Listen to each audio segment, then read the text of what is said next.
Only 5.2% of firefighters in England are women and 3.9% are from an ethnic minority background. What do you put that down to then? Some really entrenched views about what the job is about, and also a long history of perceiving the job is male. So in the same way you say nurse, female, people say firefighter, male.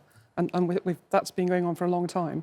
Something happened after the Second World War. We had something like 90,000 female firefighters during the Second World War. Does it really matter? How does it improve the service? Why is it important to make it more diverse? Yeah. And of course, in reality, if you're in a fire, you almost don't care who comes. What we care about is how we're missing 50% of the talent that we could recruit. So that when we go out to find firefighters, something like 7,000 people applied the last time we went out in Kent.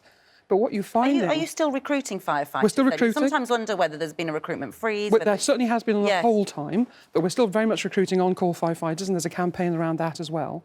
But we're missing this huge percentage of the population that could be firefighters. And the job is so different nowadays. You really are looking for people who've got incredible skills. It's a noble profession.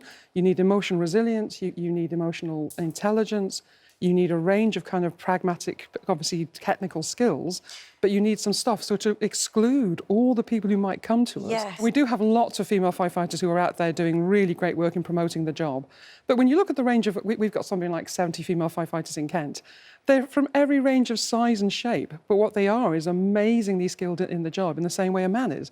So there's no reason why women wouldn't join. It's just that old-fashioned image of what the job is about. Well, and do you think, I mean, on that point of view, the head of the London Fire Brigade, Danny Cotton, has spoken about this. She was critical of Love Island for showing those scenes where there were sort of, you know, half-dressed firemen performing all sorts of... And men rescuing women. Indeed. That was the thing, it wasn't women rescuing men, was it? And also it being called Fireman Sam, and it should be changed to Firefighter Sam. How much of an effect do you think that has, even sort of subconsciously on people?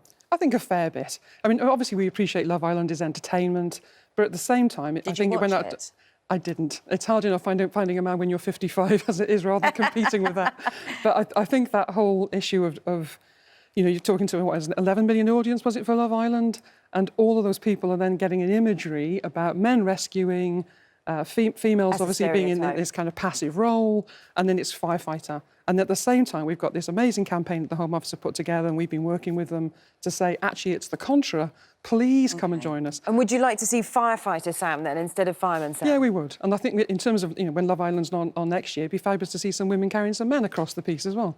So if people are going to use some of that, just challenge the stereotype a little bit, and then it works with us. Because when we've gone and done research with women thinking, would you join us? We're still picking up that image about, but I've got to be a lot stronger than I am. Yeah, and you need role models, don't you, for all of these things? And you do have some. There's April Chachir, I think she is, who was... she'd only been... she'd be very new into her career, 5 shifts into her career when she was called to attend Grenfell, 26 years old. She'd never actually tackled a fire before, but she helped 20 people escape. There's somebody else, Louise De Silva, who was named as Woman of the Year. She was a watch manager. She'd worked at Grenfell Tower as well. So you need to be getting these women out there, don't you, really? Yes, we do. And as much as I mean, they don't want to end up being I suppose, stereotyped and used as a... I was trying to think what the word would be, but they don't want to be constantly kind of playing a game for us. But nonetheless, they do need to be out there being seen, and other women then recognising this is a job for them. And I was only talking to somebody who'd been in a hideous road crash some years ago, and she said that moment where she was trapped in the car, pretty bad injuries, and she heard this soft female voice next to her saying, "Don't worry, we're going to get you out," was that wonderful moment. So women bring as much to this job in terms of their other skills that they're bringing to it.